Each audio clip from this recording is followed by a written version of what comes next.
Yang jelas hari ini kita semakin yakin, semakin pasti bahwa Gibran tidak lulus SMA. Dan yang paling menarik adalah konon tadi Pak Eko Sutanto mengatakan Gibran itu meneruskan di UTS Inses ini untuk kelas 11, kelas 12-nya. Itu ya, karena dia bilang mereka mencari kebenaran. Kalau kamu mencari kebenaran, kamu lihat dulu dirimu sudah benar apa enggak.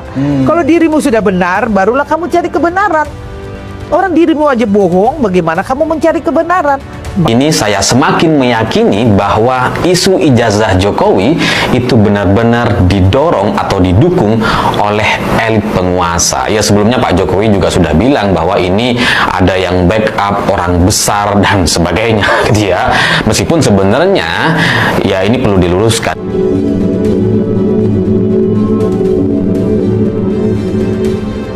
Itu ya, karena dia bilang mereka mencari kebenaran. Kalau kamu mencari kebenaran, kamu lihat dulu dirimu sudah benar apa enggak. Kalau dirimu sudah benar, barulah kamu cari kebenaran. Orang dirimu aja bohong, bagaimana kamu mencari kebenaran? Makanya sama host kemarin tanya, dari mana ibu mengatakan dia bohong itu? Ya waktu dia jadi menteri, kan selesai dari menteri kan rumah dinas, dia pulang angkut tuh panci-panci. Nah itu saya bilang, makanya tadi dia bilang bohong ibunya. Inilah kalau orang tidak tahu putusan pengadilan katanya. Iya, apa hubungannya ya? Apa hubungannya dengan putusan pengadilan? Putusan pengadilan kamu benar atau salah, tapi yang benar kamu bawa pulang panci ke rumahnya. Panci kamu bawa pulang. Padahal menteri loh, Bu. Padahal menteri sekelas panci itu apa sih? Ya kan, panci-panci itu kenapa harus dibawa pulang? Kalau kamu bawa pulang tuh yang berharga, di panci kamu bawa pulang. Nah itu, makanya itulah. Dan dia kemarin nyanyi apa? Wayan dan nyanyi lagu anak-anak itu. Ya itu itulah kepadaian kamu. Susu saya. Susu saya, susu bendera. Ya memang itu lagu orang-orang yang kemampuannya tidak ada. Kenapa? Lagu Indonesia Raya aja kamu udah hafal, tapi lagu Susu Saya Susu Bendera kamu hafal. Dia nggak hafal ya? Iya, dia pernah kan dia salah nyanyi lagu Indonesia Raya, memalukan sekali. Menteri loh, Bu. Tapi ya menteri kan cuma sebutan, cuma nama. Ada videonya itu? Ada videonya itu, saya selalu nonton. Nyanyi Indonesia Raya ndak bisa.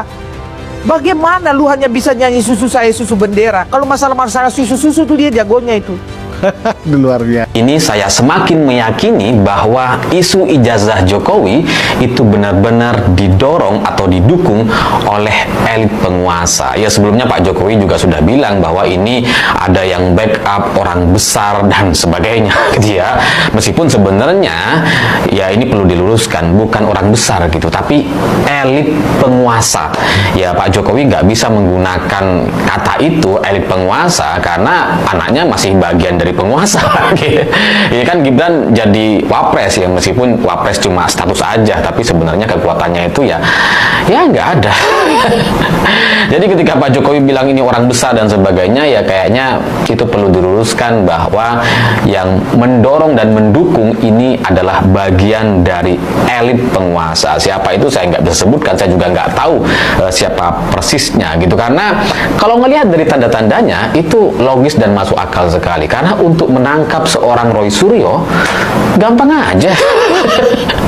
Wong sebelumnya dia juga sudah pernah ditahan, pernah dipenjara Roy Suryo ini gitu. Jadi kalau sekarang kelihatan sulit sekali untuk menangkap Roy Suryo gitu ya. Ini kan menunjukkan bahwa dari sisi matematika atau logika kekuasaan hari ini itu sudah berbeda arah anginnya.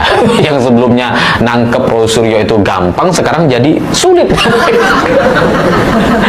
Ya, itulah kenapa yang membuat saya jadi yakin bahwa isu ijazah ini didukung atau didorong oleh elit penguasa.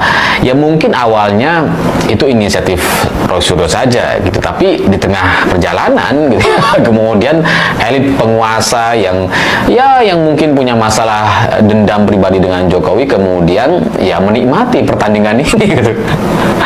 Dan itu hari ini semakin meyakinkan, terkonfirmasi ketika PN Solo kembali menggelar sidang perkara gugatan ijazah Jokowi.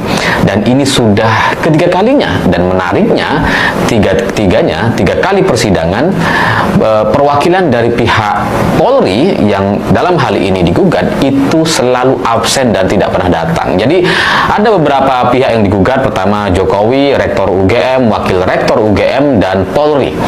Nah, selama ini dari tiga kali sidang yang hadir cuma tiga pihak gitu. Polri selalu konsisten absen. Nah, ini ada apa gitu? Kok Polri kayak ketakutan juga untuk kasus ini? Ya karena semestinya sebagai Polri yang digugat, datang aja gitu. Masa takut sama penggugat yang cuma ya orang-orang biasa yang menggugat gitu kan? Ya meskipun dari tiga pihak yang datang itu semuanya diwakili oleh tim kuasa hukumnya gitu, tapi ya Polri nggak ada sama sekali, nggak ada tim kuasa hukum yang ditunjuk dalam hal ini, dan pihak Polri seperti jadi serba salah gitu. Ya karena ya ini kan kalau kita ingat-ingat strategi atau alur kisah cerita ijazah palsu Jokowi ini itu kan seperti menjadi perangkap bagi pihak kepolisian yang sebelumnya itu kelihatan ingin menyelesaikan gitu ya, kelihatan ingin menunjukkan bahwa ijazahnya resmi asli gitu. Tapi dalam proses atau tahapannya pihak kepolisian kan menyita ijazah Jokowi yang katanya adalah ijazah asli. Ya, dengan adanya gugatan ijazah di PN Solo ini, itu pihak penggugat meminta atau berharap ijazah Jokowi yang sudah dihadirkan oleh pihak Polri itu bisa dihadirkan di persidangan. Jadi ijazah yang sudah disita itu mau dilihat gitu di persidangan. Makanya pihak Polri juga kemudian masuk ke dalam pihak yang digugat dalam kasus ijazah palsu ini, karena ya sebelumnya menyita ijazah Jokowi gitu. Ya tapi sampai sekarang ya ijazah itu tidak pernah muncul di persidangan. Pihak Polri pun bahkan tidak pernah mengutus kuasa hukumnya untuk hadir di persidangan, dan selalu absen dari 3 kali persidangan, dan itu menunjukkan ada satu masalah yang luar biasa di internal Polri, entah itu apa. Jadi ketika sekarang ada tim reformasi yang coba dibentuk oleh Presiden Prabowo, itu rasanya bukan untuk hanya menyelesaikan kasus akhir Agustus lalu, tapi juga untuk menyelesaikan kasus ini. Karena kelihatan ada tanda-tanda bermasalah di sini gitu. Yang jelas hari ini kita semakin yakin, semakin pasti bahwa Gibran tidak lulus SMA. Dan yang paling menarik adalah konon tadi Pak Eko Sutanto mengatakan Gibran itu meneruskan di UTS Inses ini untuk kelas 11, kelas 12-nya. Oh, 2 tahun. 2 tahun. Ganti, Faktanya dia tercatat di Kemendikbud ini itu juga hanya setahun di situ. Jadi itu pun sudah nggak cocok. Lebih faktanya lagi dari Pak yang ada di Sydney ya, mengatakan Pak Iksan Katonde, Pak Iksan mendengarkan kabar juga langsung ketika dia ngantar Gibran itu tidak selesai ada di UTS. Saya akan maksimalkan lagi nanti ketika saya ada di Sydney ya gitu. Saya akan tanya langsung baik ke UTS, ke Pak Iksan maupun dengan teman-teman Forum Diaspora Indonesia yang ada di sana. Ya nanti moga-moga ada orang mungkin Bang respon mau ke Singapura ya gitu untuk ngecek kalau ke MDISM misalnya. Yang jelas kembali. Yang jelas begini. Yang jelas hari ini kita semakin yakin, semakin pasti bahwa Gibran tidak lulus SMA, dan sertifikat ini layak untuk kemudian dipertanyakan dan digugat ya. Karena ini adalah tidak benar, atau bisa dikatakan sertifikat ini tidak mengalami pengkajian dengan benar. Itu clear banget.